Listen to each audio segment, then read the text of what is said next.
ચાલો વિદ્યાર્થી મિત્રો, કાલની આપણે વાત કરીએ તો કાલે આપણે ચેપ્ટર નંબર 16 વિષય સામાજિક વિજ્ઞાન ધોરણ 10 જેમાં આપણે કાલે આર્થિક ઉદારીકરણ અને વૈશ્વિકીકરણ એમના વિશે આપણે કાલની વાત કરીએ તો કાલે આપણે થોડીક એમની પ્રસ્તાવના આપણે જોઈ અને એ પછી આપણે ઉદારીકરણનો આપણે અર્થ અને ઉદારીકરણના જે સુધારા કરવામાં આવ્યા એ સુધારા વિશે કાલે આપણે અભ્યાસ કર્યો। તો આજે આપણે બે ટોપિક આપણે લેશું, એમાં છે ઉદારીકરણના લાભો અને ઉદારીકરણના ગેરલાભો। તો ઉદારીકરણના લાભોનો આપણે અભ્યાસ કરતા પહેલા કાલનું જે આપણે ઉદારીકરણના જે સુધારા આપણે ભણ્યા અને ઉદારીકરણ આપણે કોને કહેશું એનું એકવાર આપણે રિવિઝન આપણે કરી લઈએ। તો ઉદારીકરણ એટલે શું, તો સરકારે શા માટે ઉદારીકરણ કરવું પડ્યું એ કાલે આપણે પ્રસ્તાવનામાં આપણે જોઈ ગયા। તો ઉદારીકરણ એટલે એની વ્યાખ્યા કાલે આપણે જોઈ હતી કે ખાનગી ક્ષેત્ર પરના અંકુશો અને નિયંત્રણો ક્રમશઃ ઘટાડવાની નીતિ અથવા વિકાસને પ્રોત્સાહિત કરવાની નીતિ એટલે ઉદારીકરણની નીતિ। હવે આ ઉદારીકરણની નીતિની આપણે વાત કરીએ તો ઉદારીકરણની નીતિ છે એ ખાનગી ક્ષેત્ર પરના અંકુશોને હળવા કરવા માટેની નીતિ હતી। એમાં આપણે ચાર પ્રકારના ખાસ કરીને સુધારા સરકારે કર્યા। સૌપ્રથમ પહેલો સુધારો હતો કે 18 ઉદ્યોગો હતા, એ 18 ઉદ્યોગો જાહેર ક્ષેત્ર માટે અનામત હતા અને એ સિવાયના જે ઉદ્યોગો છે એ સિવાયના ઉદ્યોગોમાં જે કાંઈ પરવાના પદ્ધતિ હતી એ પરવાના પદ્ધતિ છે એ દૂર કરવામાં આવી, એટલે કે 18 ઉદ્યોગો સિવાય બાકીના જે ઉદ્યોગો છે એમાં ખાનગી ક્ષેત્ર છે એ પ્રવેશી શકે। એના પછીનો આપણે બીજો સુધારો જોયો તો કે સરકારે 18 ઉદ્યોગો અને એના પછીના બીજા સુધારામાં સરકારે એવું કહ્યું કે માત્ર 3 ઉદ્યોગો પોતાની પાસે રાખ્યા અને બાકીના તમામ ઉદ્યોગો છે એ તમામ ઉદ્યોગો ખાનગી ક્ષેત્ર માટે ખુલ્લા મૂક્યા। તો એ 3 ઉદ્યોગો ક્યાં હતા કાલે આપણે જોયું તો એક રેલવે, અણુ ક્ષેત્ર અને સંરક્ષણ। આ 3 મહત્વના ક્ષેત્રો સરકારે પોતાની પાસે રાખ્યા અને બાકીના તમામ ક્ષેત્રો ખાનગી ક્ષેત્ર માટે છે એ ખુલ્લા મૂક્યા। એના પછીનો ત્રીજો ટોપિક આપણે જોઈએ તો ત્રીજા ટોપિકની આપણે વાત કરીએ કે ત્રીજો સુધારો કયો કરવામાં આવ્યો તો કે ખાનગી ક્ષેત્રની જે ફરજિયાત નોંધણી પ્રથા હતી આ નોંધણી પ્રથા છે એ રદ કરવામાં આવી। એના પછીનો ચોથો સુધારો હતો કે જે ઉદ્યોગો પ્રદૂષણ ન ફેલાવતા હોય અને જે ઉદ્યોગો જોખમી ન હોય તો એવા ઉદ્યોગો માટે પરવાના પદ્ધતિ અથવા મંજૂરી મેળવવાની જે જોગવાઈ હતી એ જોગવાઈ છે એ રદ કરવામાં આવી। તો આ કાલનો ટોપિક હતો। કાલે આપણે જે ચાર સુધારા થયા તો એ ચાર સુધારા જે આપણે કરવામાં આવ્યા તો એના કારણે છે એ આપણે લાભ શું થયા કે માનો કે આપણે ચાર સુધારા તો આપણે જોયા કે ખાનગી ક્ષેત્રને છે એક તો દરેક ઉદ્યોગોમાં પ્રવેશવાની એને છૂટ આપવામાં આવી તો એના કારણે આપણે લાભ ક્યાં પ્રાપ્ત થયા તો ઉદારીકરણના લાભો છે એ તમને પરીક્ષામાં 3 ગુણમાં ટૂંકમાં છે એ પૂછાય અથવા તમને પ્રશ્ન એવી રીતે પૂછાય ઉદારીકરણ એટલે શું અને ઉદારીકરણના લાભો સમજાવો। તો અહીંયા તમને 4 લાભ છે આપેલા છે તો તમારે પહેલા એક અર્થ લખવાનો ઉદારીકરણનો અને પછી એ 4 લાભો છે આપણે એના લખશો।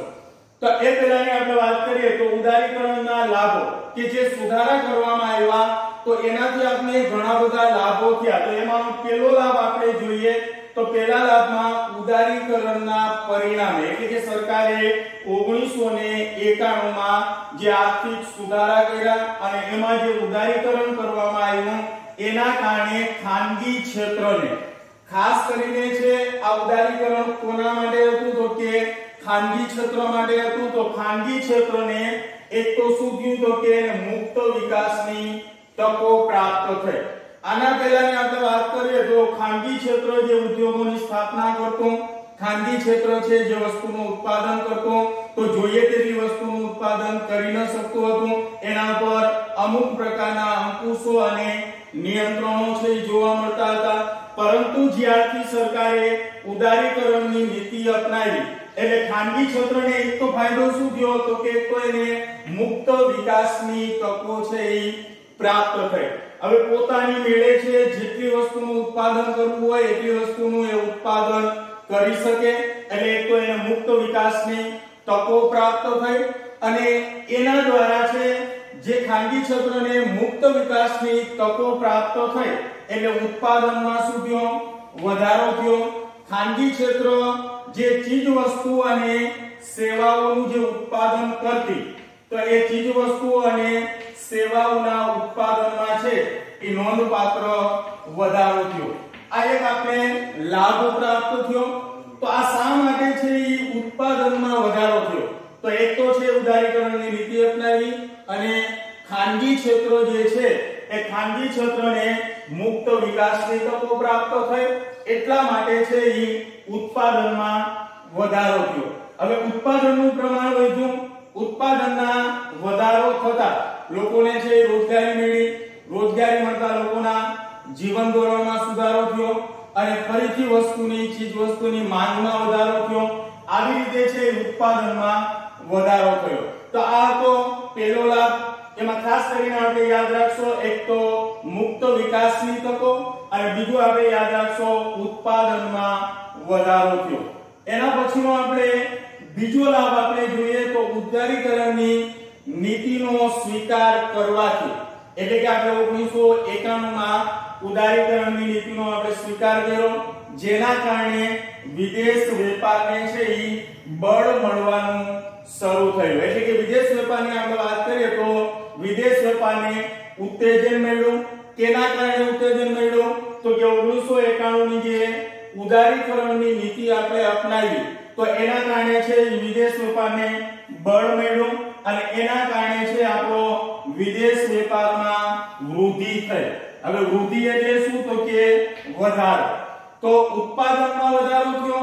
ઉત્પાદનમાં વધારો થયો એટલે ઉત્પાદન છે આપણા દેશમાં છે આપણે એનું વેચાણ કર્યું પ્લસ ઘણી બધી ચીજ વસ્તુઓ અને સેવાઓનું છે વિદેશમાં આપણે એક્સપોર્ટ કર્યું એટલે કે વિદેશ વેપારમાં પણ વૃદ્ધિ થઈ.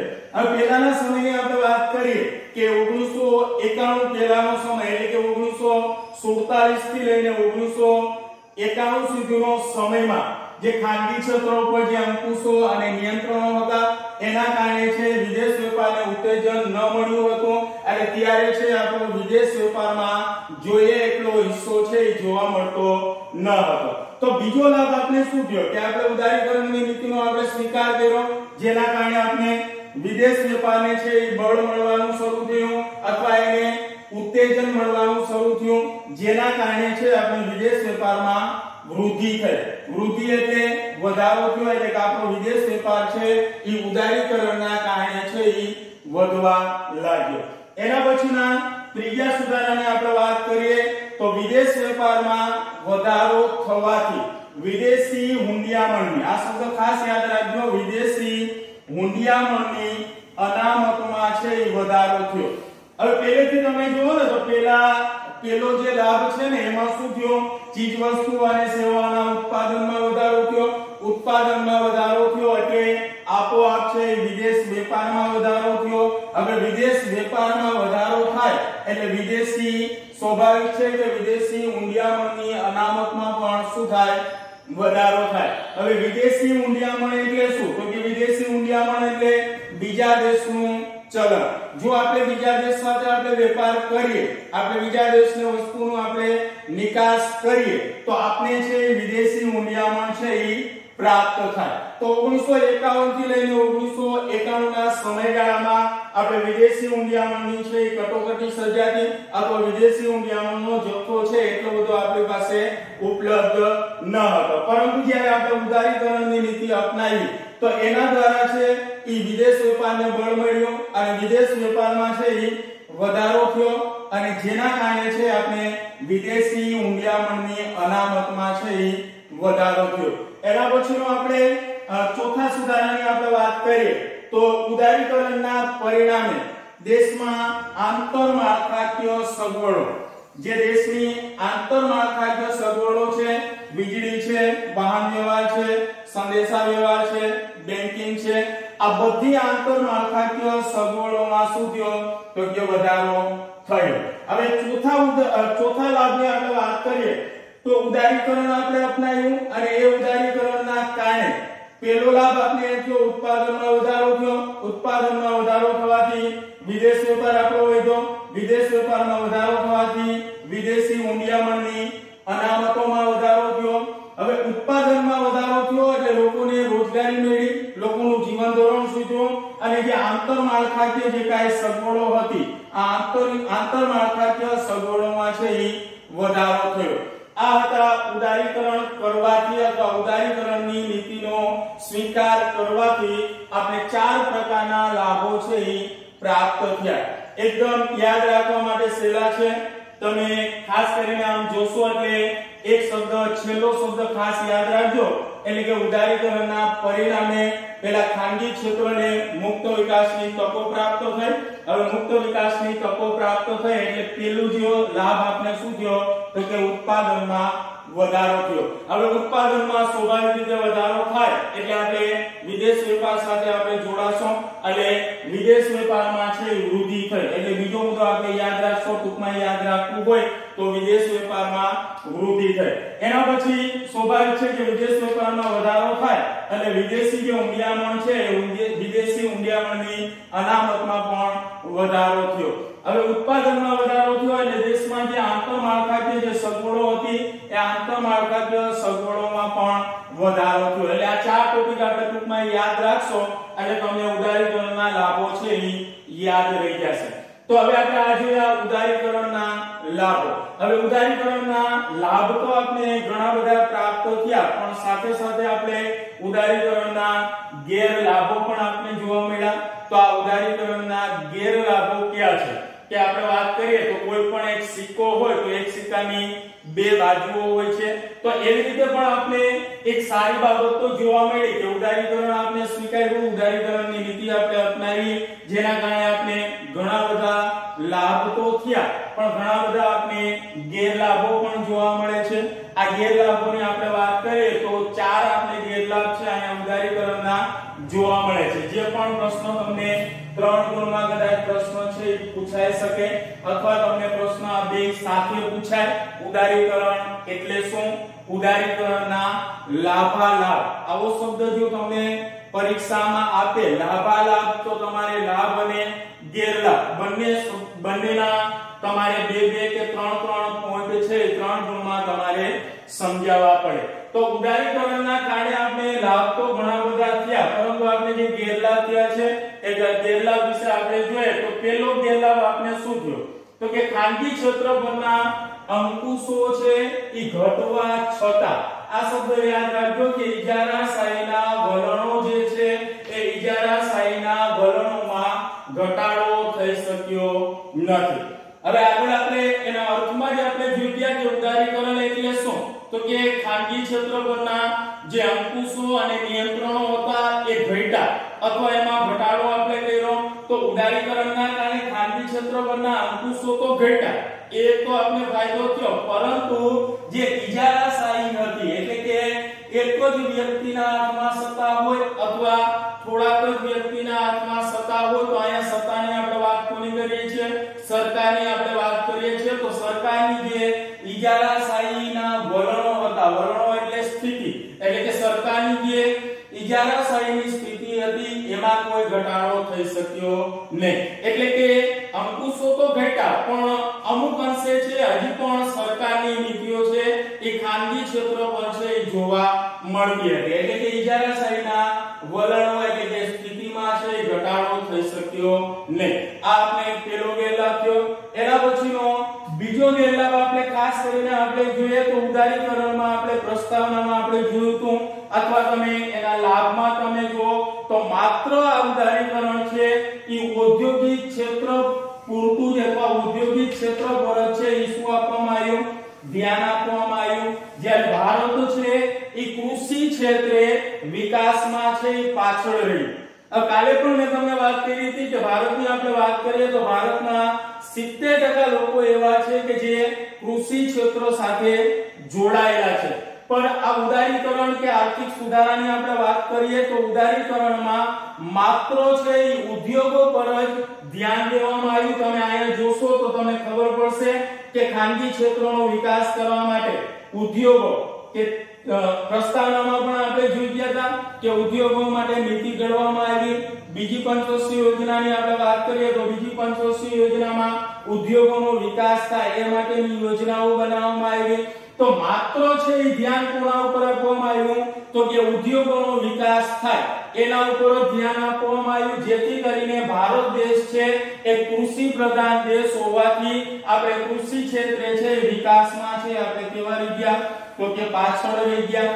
ખાસ કરીને આપણા દેશનો છે એ કૃષિ ક્ષેત્રે વિકાસ છે એ વધુ થવો જોઈએ, એની જગ્યાએ કૃષિ ક્ષેત્રમાં છે આપણે પાછળ રહ્યા. તો આ બીજો આપણે ગેરલાભ છે પ્રાપ્ત થયો. એના પછીના ત્રીજા ગેરલાભની આપણે વાત કરીએ તો આવકની અસમાનતામાં છે એ વધારો થયો.